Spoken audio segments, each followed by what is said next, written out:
All right, friends, it's T-Man. I'm back with a brand new video, bro. And guess what's on Renaissance Periodization? Yes, man, Mike Israetel, the gym, lifting, recruiting, fitness, gear slave himself.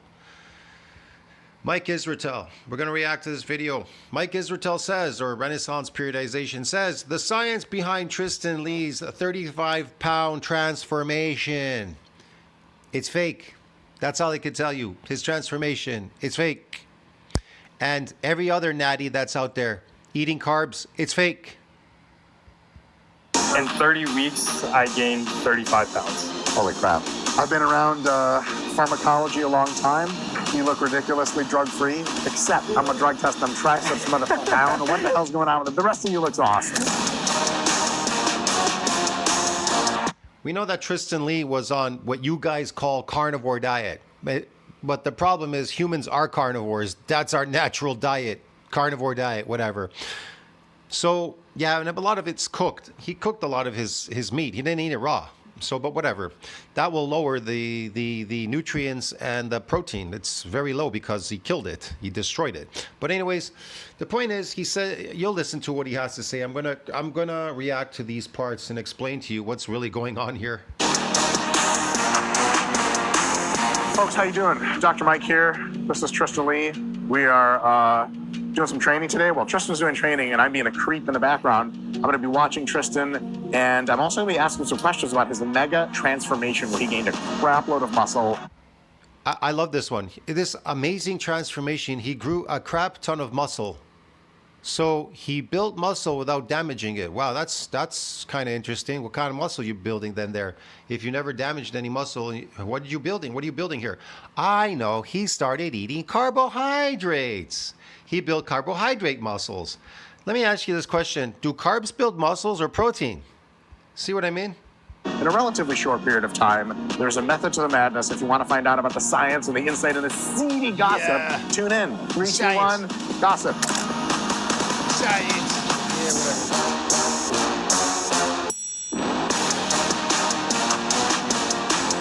How long have you been training? How old are you? How long have you been training for? 22 years old. I started training around 13. Got seriously into the bodybuilding aspect around 15. 15. And how much did you weigh when you were 15? I never weighed myself. I'm guessing probably 120 pounds. Okay. Yeah. And then you started working with Jared how long ago? A year and a half, maybe a little bit more than that, yeah. Okay. What was your gain situation like before you started working with Jared? How much body weight had you gained over how many years? So from the time I started, when I was really dialing in, when I was 15, I was 120 pounds. And then when... That's a good time to be lifting when you're still growing as a teenager. Your hormones are super high. Your platelets are still open. You're growing. There's growth hormone. There's testosterone. There's just everything there, man. A recipe for building some real muscle and looking really good when you're young. Probably the peak weight before I started working with Jared was around 145. And then when I got super lean, I was down to 137 pounds. Okay. Yeah. Okay. Very cool. And you had a good time training? You made gains? It was fun? All that stuff? For the first 4 years, I would say, of serious bodybuilding training, from 15 to 19, I made great progress. Yeah. Excellent. What happened between 19 and basically 2021 to when you met Jared? What about that time? I was extremely lean during that period, so it made it difficult to gain any size at all, and a lot of my training was... Why would it be difficult to gain size when you're extremely lean? What are you talking about? If you're doing eccentric exercises as a bodybuilder, because that's what bodybuilders do, we focus on eccentric. We're focused on damaging muscle fibers so we can get them to adapt by growing bigger and stronger. So why aren't you growing? I know. Because you weren't doing eccentric, you were doing concentric lifting, and you were eating meat, carnivore diet, and you're lean. Okay. So that's associated with endurance. He does a lot of concentric lifting, which is associated with endurance lifting. And if you are a meat eater, you need to eat high fat to keep up with that. You need a lot of animal fat, because it requires a lot of energy. You're burning a lot of energy for no other reason because you're just a lifting slave. Because I already know what he's going to say. Maintenance, if not regression, in some senses. Ooh. How do you know it was... See? Maintenance regression at some point regression. Yeah, because you're drying up because it's fucking endurance lifting, bro. You're an endurance slave. Regression. How do you suspect it was regression?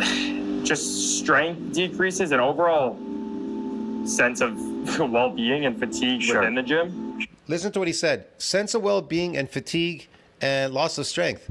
Okay. I didn't hear him say, I had torn up muscles, range of motion, soreness, a couple days, whatever, repairing and remodeling. I didn't hear him say anything like that. You understand me? I didn't hear him say anything about eccentric, heavy loads and anything. When I see his training, it's always pushing. It's never pulling. It's pushing. It's always pushing against gravity. It's always concentric lifting, which is associated with endurance lifting. And if you want to build these phony sarcoplasmic muscles doing that, you need to add carbs to it. And so that's what he did. He eventually added carbs and started pumping, bro. Get it? Sure. Over how long of a time period did that occur? 2 years. Like I said, when they say fatigue, that is associated. Fatigue is associated with. I never get fatigue doing eccentric exercise because I only work out once a week and then go to build muscles. Why would I feel fatigued? Eccentric doesn't fatigue you. Concentric fatigues you, especially coming in 6 days a week like this dude. Lifting slaves. 2 years. Yeah. What was your diet like? I was doing carnivore for I would say half of it, the last half of it. What about the first half? First half was still low carb, probably close. There you go. He was doing carnivore, but he wasn't doing any eccentric damaging bouts of exercise. No damaging bouts of exercise. You understand me? Sort of like a ketogenic approach. Okay.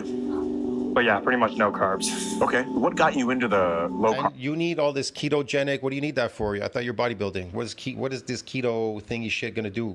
Carnivore style of dieting. So when I was 15 years old, actually I was 13 years old, my mom got into a ketogenic diet, and I found that I was operating better when I cut out processed foods and just foods that were causing like indigestion or... Yeah, those processed foods, anything artificial is going to cause you problems, of course. just poor digestion in general. Yeah. At that time I was playing soccer, so I just felt light, quick, and just felt good overall. So that was the first. Ceux qui me connaissent le savent. That was the first spark into it, and that just kind of carried through.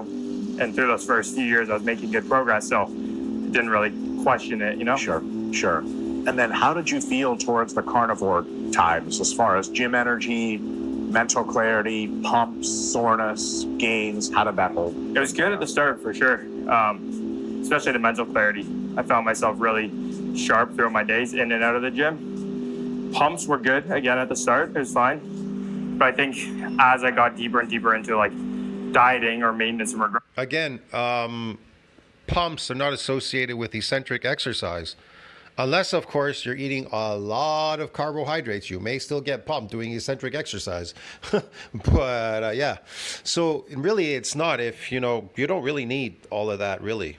It could help. But then you got to drain it out later because your muscles will be filled with all this glycogen, which is fake. My food was just so low for the amount of activity that I was doing in general, and it had been for such a prolonged period of time that it just wasn't adequate to get me good pumps or anything like that by that. See, he's getting good pumps associated with concentric exercise. I just told you. It's associated with these endurance lifters in the gym doing concentric lifting. Yeah, man. Of it. And did you suspect something was up, or were you like, oh, this is kind of normal? I think because I was in such a routine, I kind of just pushed it aside. Yeah. And so it was your lack of gains that was bothering you, not your lack of perception of how you felt in the gym. For sure. Yeah, it was his lack of gains. You want to know why? Because he wasn't focused on trying to gain muscle. He wasn't focused on damaging muscle fibers, doing heavy eccentric loads. He was busy showing off, trying to lift a heavy weight in the opposite direction. He was pushing towards the clouds, cloud 9.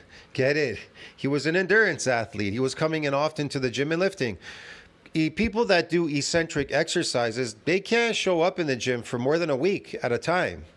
It's impossible. They can't come and lift. It doesn't even look good. It looks okay. You do a lot of heavy load eccentric exercise. It just looks different because it's going with gravity. It's going with gravity. So it looks totally different when you look at somebody doing that. See what I mean? And so people, how should I do it? They refrain from doing that because they want to look good. They want to look pretty in the gym like everybody else, being a heavy lifting slave, doing the concentric, trying to show off and say, look, I can lift a heavy weight against gravity. Meanwhile, they're all upset because they're not building muscle, because they're not damaging. The concentric doesn't damage muscles. Eccentric does. And so he was never getting that. See what I mean? He was not getting that. So he wasn't building any muscle. So, Tristyn, what were your macros like basically the week before? So because he couldn't beat him, he joined them now. He joined all these phony lifters. He started eating carbohydrates and pumping his muscles with the concentric lifts, like he's doing that now. The concentric lifting there. Before you started working with Jared, roughly?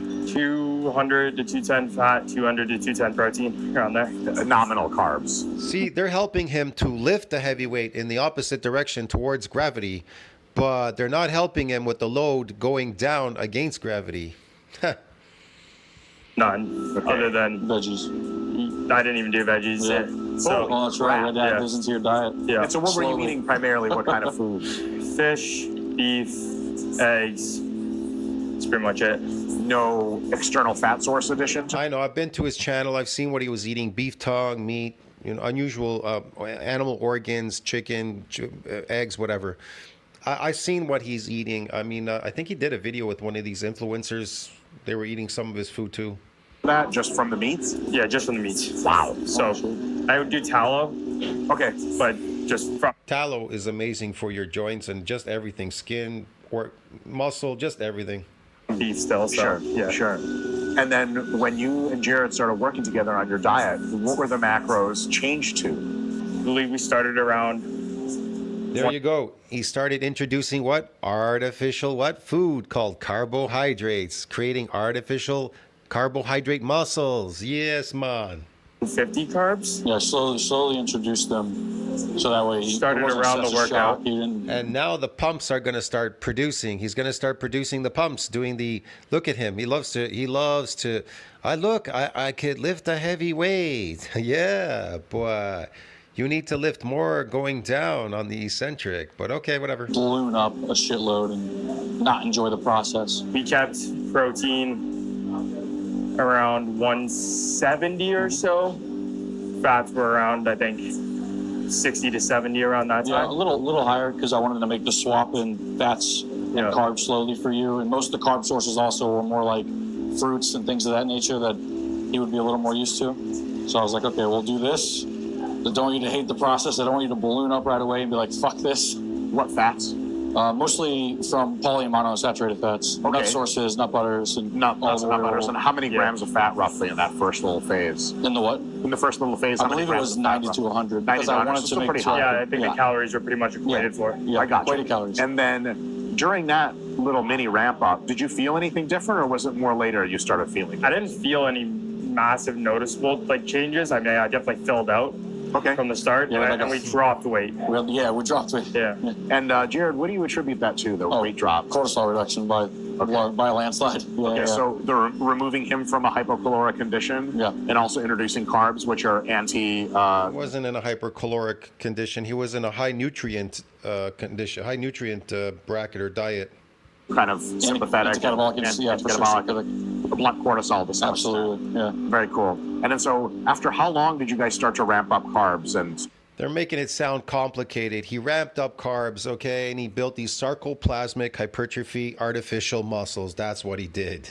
Start 2 to lower weeks. fats. Pretty much right away when we noticed that my weight was dropped. That could happen with any natural lifter out there. The more complex carbohydrates they eat, the bigger those muscles shall get.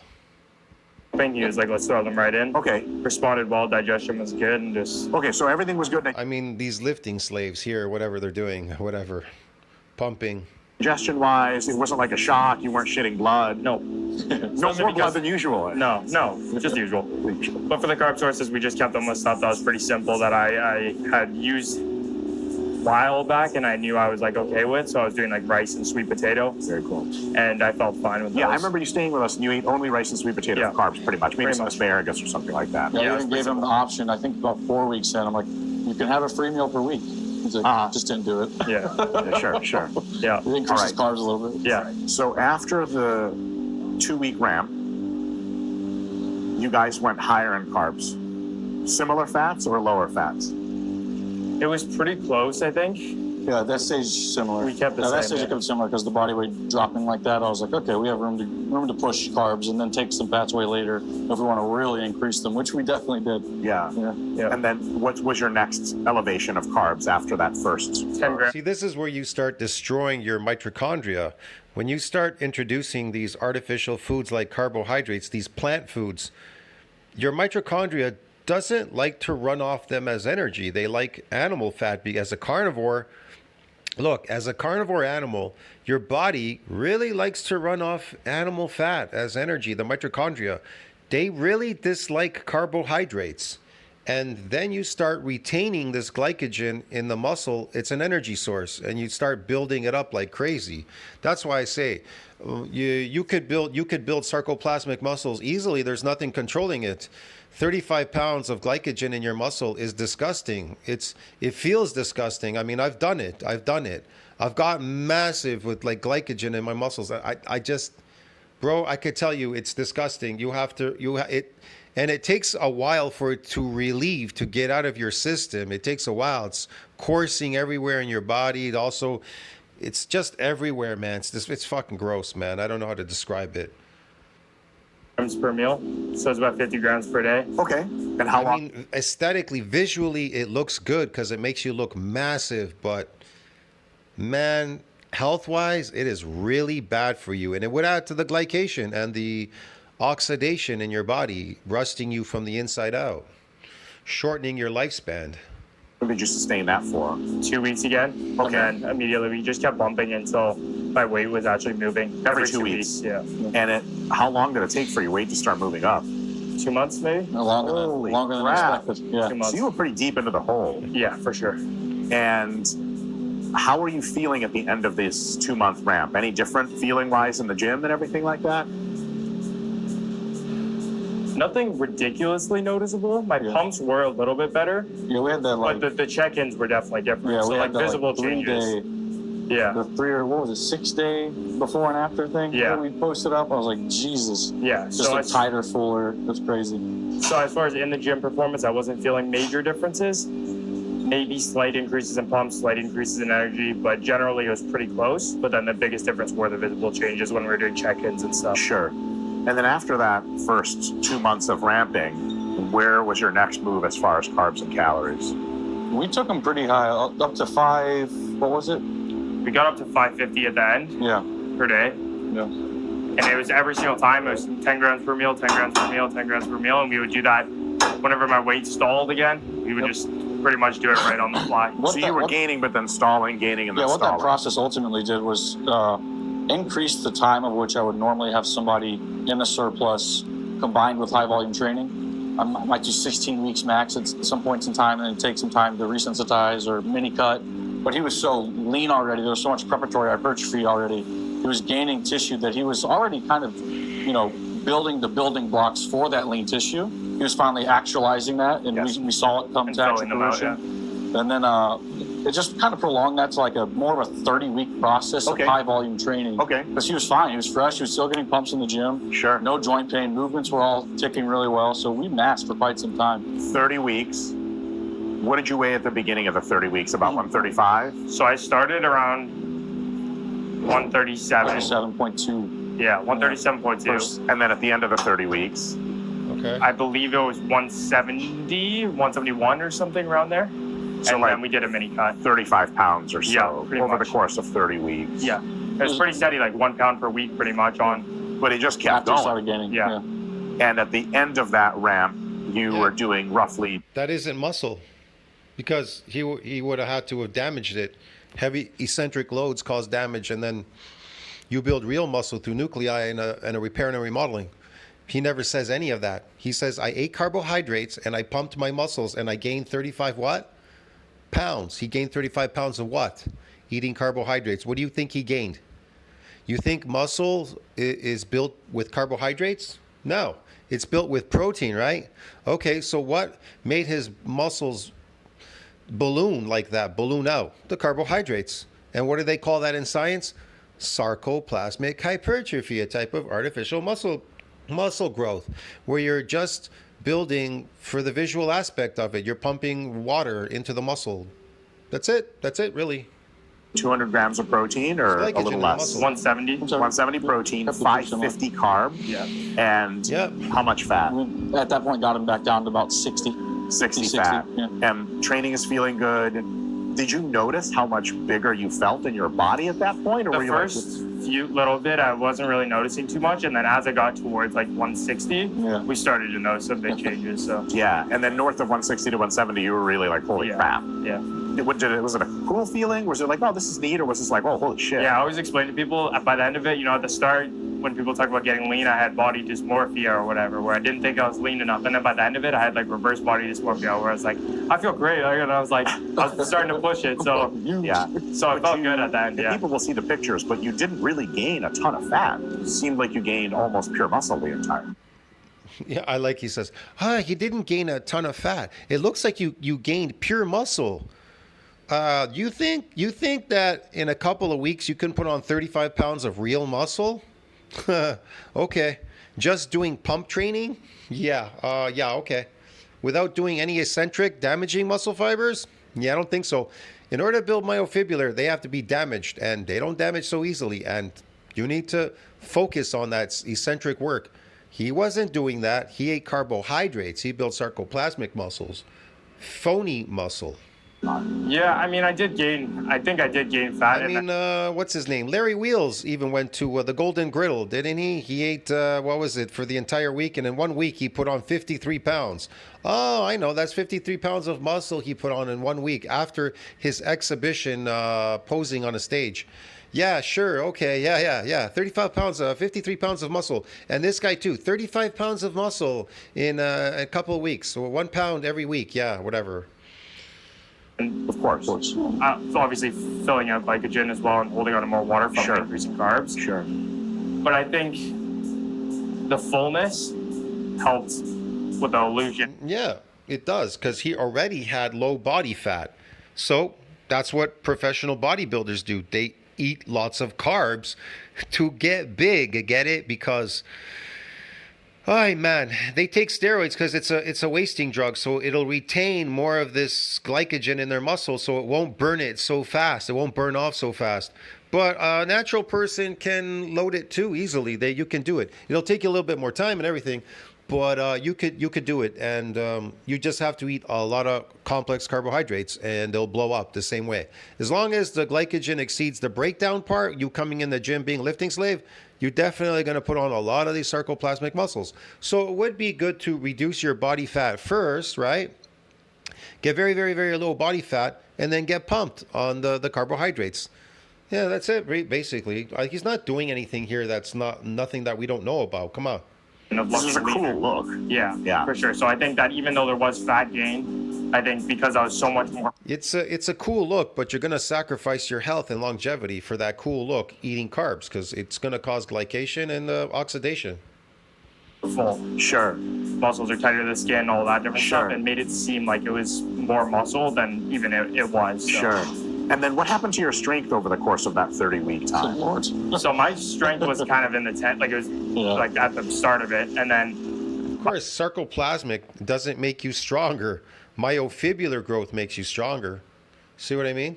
But he's going to say, well, I'm strong because I'm doing concentric. I'm lifting a heavy weight. by the end of it, I was doing, I don't know, incline dumbbell presses with like 130-pound dumbbells. Yeah, he's in an And interesting you started with situation. how much dumbbell? Probably like, I mean, with that technique, probably like 7. I mean, the first time we trained together, we did 50s. Yeah. And He's not doing much here. It's just he's adapted to these exercises. Even if he does 130 pounds pumping it in the concentric form, opposite direction, so what? It's not damaging anything here. then by the end of it, yeah, I was up to like 130. So just dozens of pounds of strength gain. A lot of I strength. assume on like all lifts probably, or most I lifts. think Smith squatting was one thing that impressed the fuck out of me.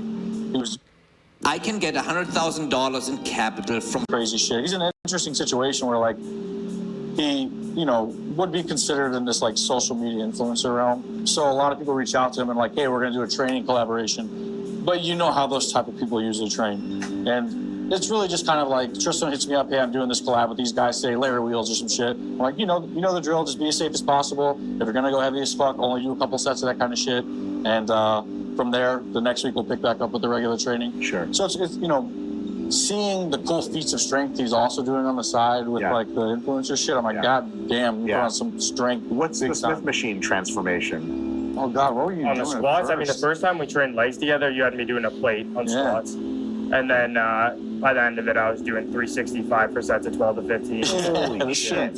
Did your legs look different? Yeah, my legs probably blew up. My legs and my back blew up the most throughout the off season or the massing phases.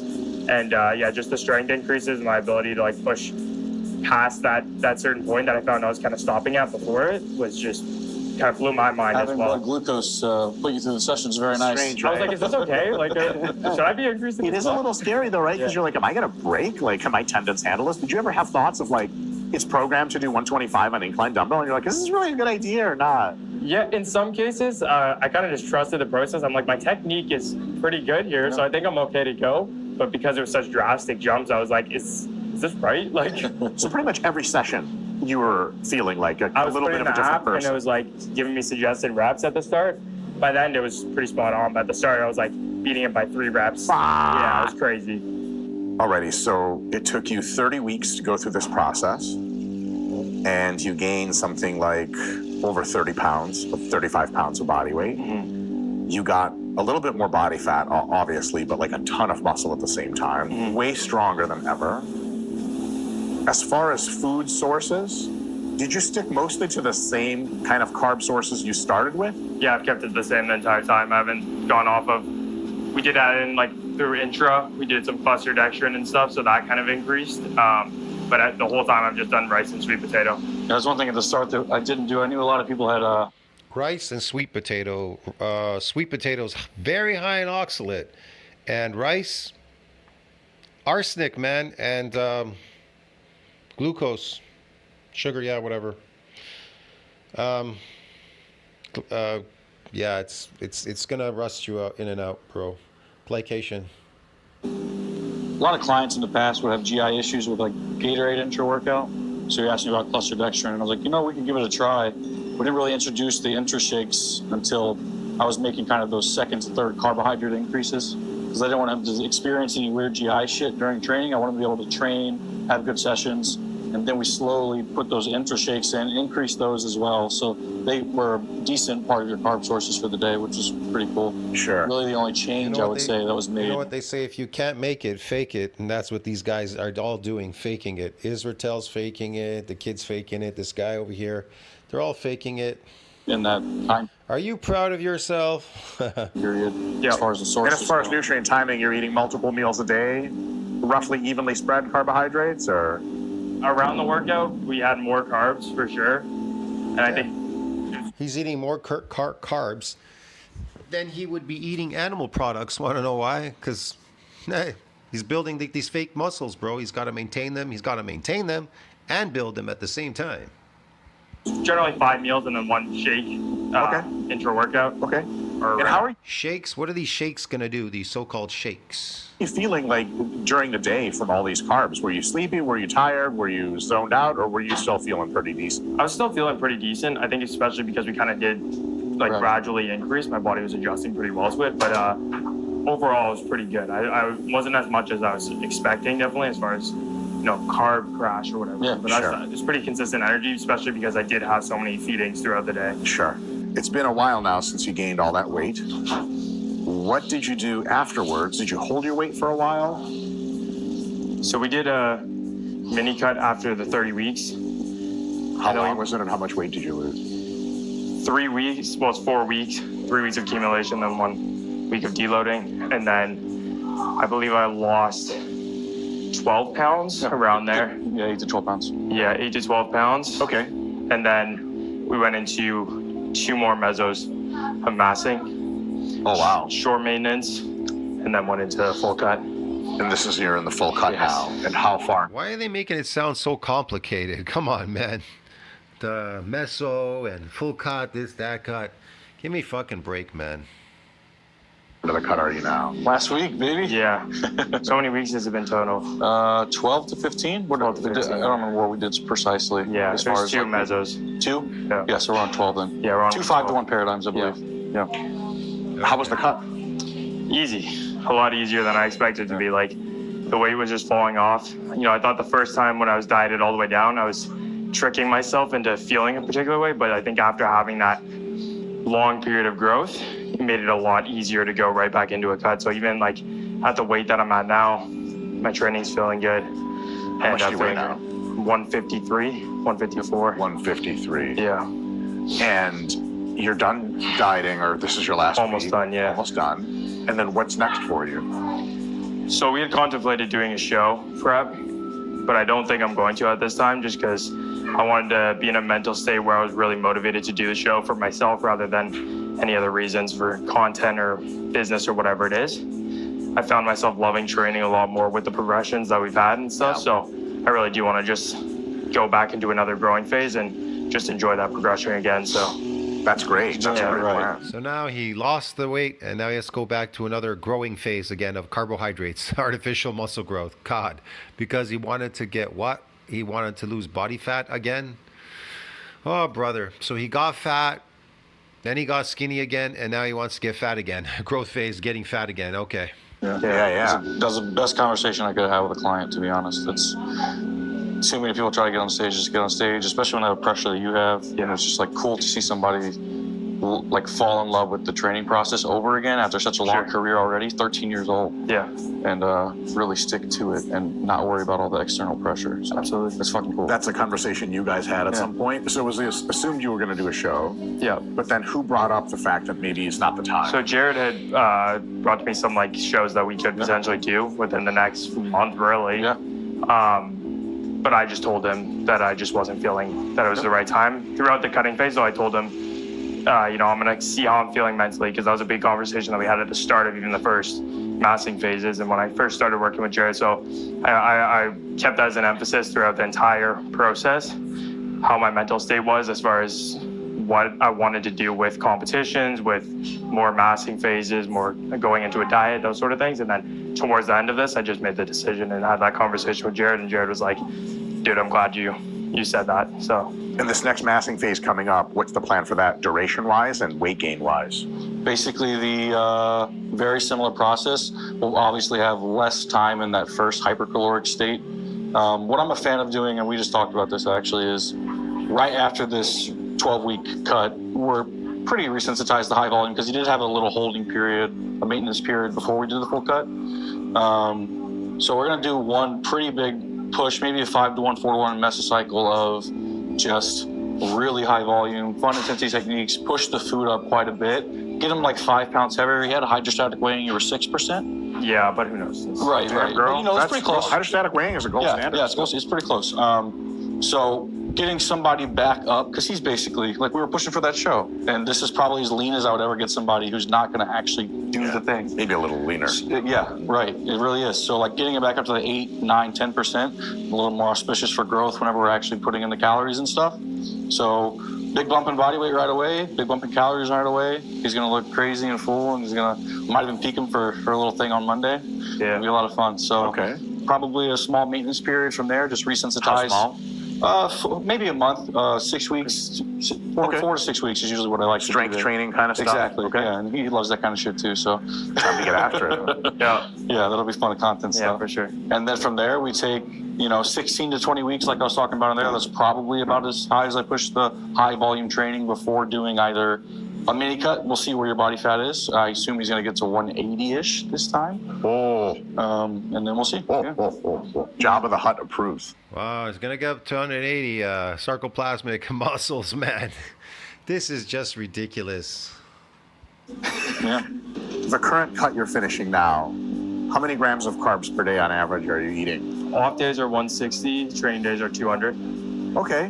And what did you start the cut at, carb-wise? A little bit higher. 400? 400. 400. Yeah. Did you believe that you were going to be able to cut like on 400? But then the weight started coming Yeah, off. it was like the first bit was like so easy. Yeah. I couldn't believe it. It was Wow. crazy. I love it. Yeah, we only really pulled down to 200 based on the fact that there was potentially a show in sight. And I had a few natural organizations picked out and when the show lines were. So he probably could have kept going with like 300, really slow. Sure. Could have been fine. Sure. Sure. It took a big leap of faith for you to change from the carnivore approach to the high carb approach. How do you manage that? Many people just Really easy won't do. because he wasn't man, he doesn't know how to damage muscle fibers to get them to adapt by growing bigger and stronger. So he improvised. Well, he started eating carbs because it's fake. He couldn't make it, so he's faking it. Get it, bro? It's really simple, dude. That's why he's doing it. Something like I think Jesus. Jared played a big factor in that, having some sort of objective assessment outside of myself. And I think because we did it so gradually, it didn't feel like as big of a jump. And my digestion was all good. My weight, I think that was a big factor. It was encouraging to see that it wasn't like this crazy jump or something. And so I think because we controlled all the variables, I'm someone who's very objective about everything. Like I track everything, from my sleep to my steps to my training progression, all of these different things. Yes, you are, yes. Because Jared and I were looking at all those things and I was seeing as upward trending and tracking well, I was pretty confident that I could just put my faith in his programming, planning, nutrition. What made you go with Jared? It's actually after I trained with you. I mean, I'd followed your guys' content for some time, just seen you across the interwebs. But after I trained with you, I knew that I kind of wanted to work with RP in some way. So Jared was one of the first people that I saw what he looked like when he was natural. And I know that's not really a good way to pick a coach necessarily based off what they look like. What do you look like natural? What are you talking about? All these people are unnatural. But I think because I saw that in combination with the different principles that I was like, oh, this is working or this seems to be working. Sure. And he was very objective with everything. Nothing was emotional.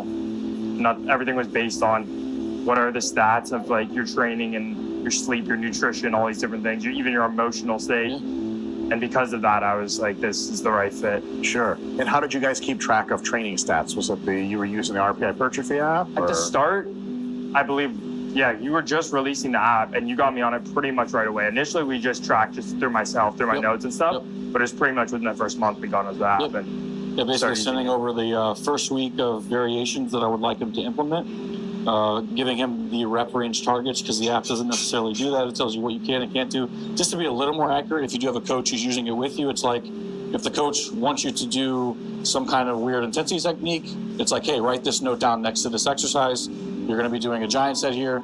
If it's like, hey, normally, last mesocycle we did sets of 10 to 15 on this exercise. This mesocycle I put in like a rep column. We're doing 15 to 25, and it's going to be rest pause. It's just really kind of like stuff like that to even hone it in even more for Tristyn through the process, because with periodization, you're not doing the exact same shit for 16, to 30 weeks. Yeah. There's some mixing and matching with volume progressions and intensity and all that, my rep matching, things of that nature. So that's basically app the entire time. And it fucking worked wonders. Oh, brother. Don't swear, Jared. It's a family channel. I've never seen a more ridiculous video. It's so long talking about nothing. My God, how to fake it. So you've always been a meticulous tracking type of person in your bodybuilding journey, and I assume also the rest of your childhood? Yeah. And you found that you gel. Can you imagine spending so much time and so many years, and all you have to show for it is you put glycogen in your muscle? So all he has to show for lifting, for all this lifting, is he never built any muscle, bro. He got skinny, like really lean and skinny, and then he blew up from carbohydrates. He built some sarcoplasmic, phony, artificial muscles. That's just crazy, man. Wow, what a waste of time. Really well with the... He lost his best years to make real gains in real muscle when he was a teenager.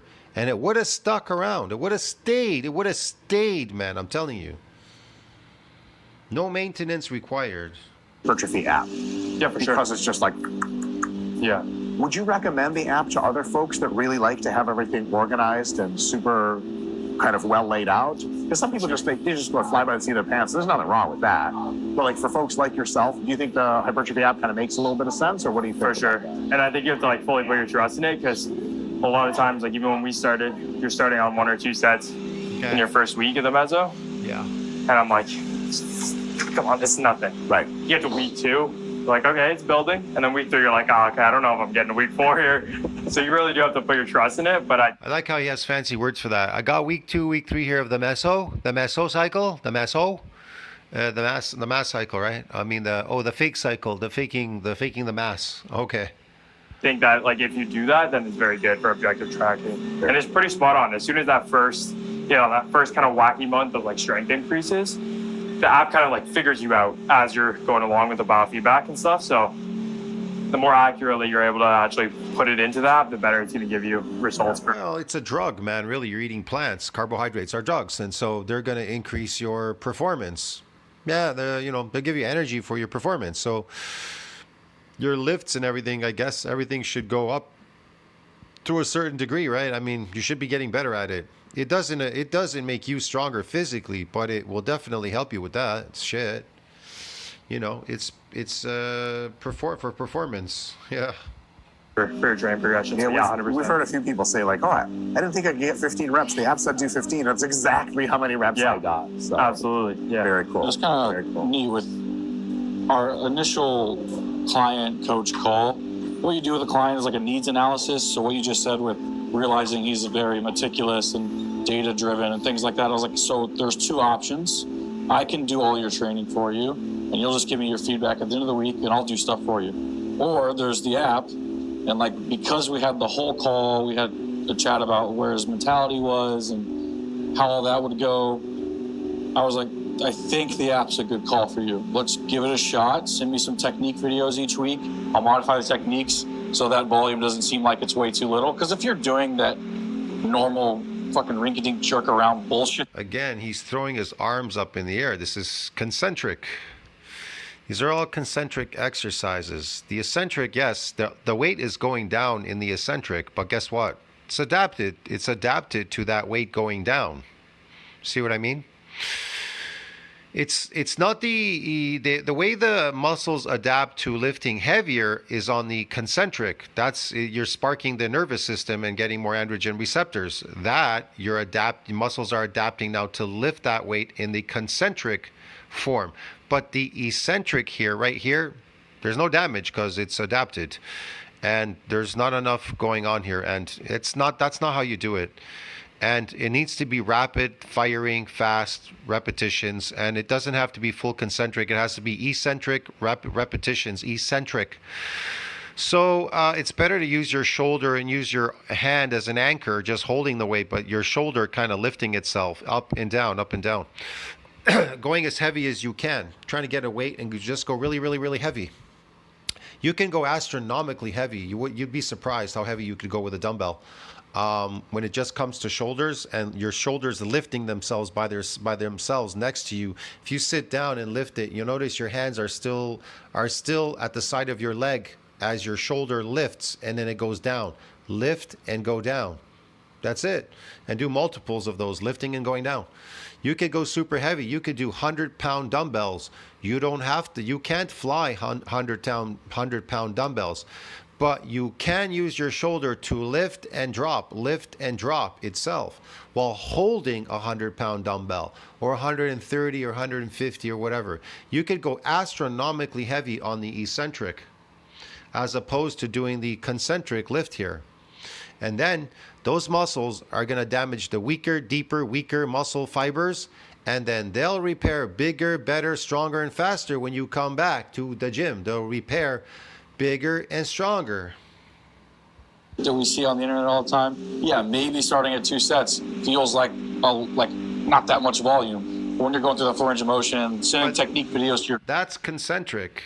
This is concentric. He's flying it. He's pumping his shoulders up with sarcoplasmic. This is sarcoplasmic. Man, this is sarcoplasmic training.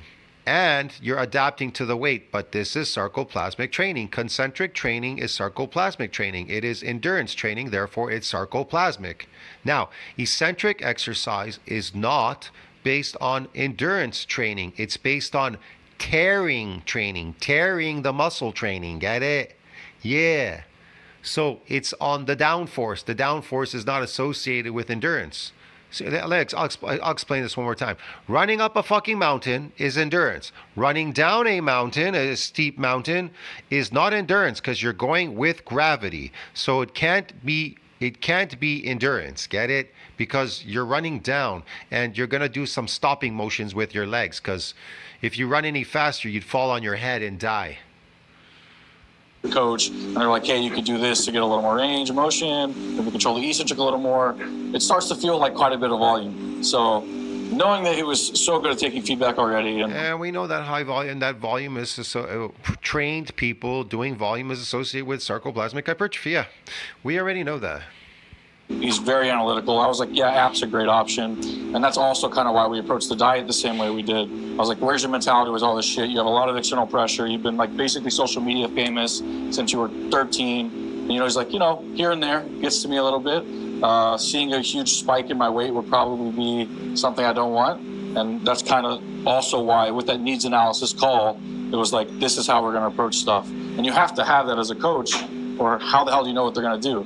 Instead of just shitting out like, okay, here's your exact meal plan. So how healthy could this be, this exercising that he's doing? How healthy could this be? Is this healthy lifting an astronomically high weight against gravity? Is it good on your joints and your spine, your whatever, all these things? No, not really. Okay, how about the diet, the stuff that he's eating and coming and lifting every day? Is this healthy for you, eating these artificial foods? No, absolutely not. So what makes this healthy? Nothing here makes it healthy. How does this equate to longevity? It doesn't. It equates to shortgevity. And eventually you could get a disease, something metabolic, I don't know, eventually down the line from lifting. Many people have from doing labor, exercise work, bro. Because some people don't run like that. Some people need the opposite. They need high flammable. I run like that. Yeah. When I coach, you want to be a champion like all these motherfuckers I coached, you get one fucking plan. You either sink or swim. You feel me? Yeah. Yeah, you'll be a coach like Mike Israetel, who failed. He can't even get a pro card. He sucks because his training sucks. Shit if you sink, because no one's ever going to hear about you. But if you swim, I made you happen. I'm your father. That's how most coaches are. Yeah. Last question for you. I heard you was talking that shit. Talk that shit now. That's not a question. Is he using TristynLee? Is this like, I don't know, an anchor baby or something? Man, is this to prop up his channel because he's so embarrassed now that he lost at the bodybuilding competition? Everybody knows about it. He's a failure. His programs, they don't work. Oh, easy. Okay, JK. But you're right. Yeah. No, it's a technical request. Could you please talk that shit now? Question mark. Okay. So polite. Isn't it? There's a Canadian way to ask for beef. Oh, excuse me. Oh, sorry, sir. I noticed there was a process that's off, and I would just like, if you want to say unkind things to me, you better just do it now. I mean, like, can you believe it? Is that a Canadian accent? Jordan Peterson. Oh, Jordan Peterson. Okay. I mean, it's like, are you even really training? Which is basically half it's Irish. everything. Yeah. You're lifting your dumbbells halfway up. This part of the range exists. I mean, these kids nowadays with social media. Sorry. The real question. Huge transformation for you. What are your biggest take-home points, lessons learned for yourself, and maybe the folks on the television screen would like to benefit if they want to make a change or they want to jump into something head first? What is your kind of take-home points from all this transformation? Fall in love with the process. That's probably number one, because as soon as I took my eyes off of the things that were more subjective, how you view yourself in the mirror. Fall in love with the artificial process, the fake process, to faking it to make it. Yes, of course. Or how you think that other people view you, or any man. I don't care. tiny little nuance. I'm a drug test them triceps, motherfucker. I don't know what the hell's going on with them. The rest of you looks awesome, but awesome result, Tristyn. Love having you on the channel. Folks, check out. Anyways, I'm going to go, man. Tell me what you think about that. Like, subscribe, support the channel. I'll see you in the next one. That was just really boring, bro. See you later.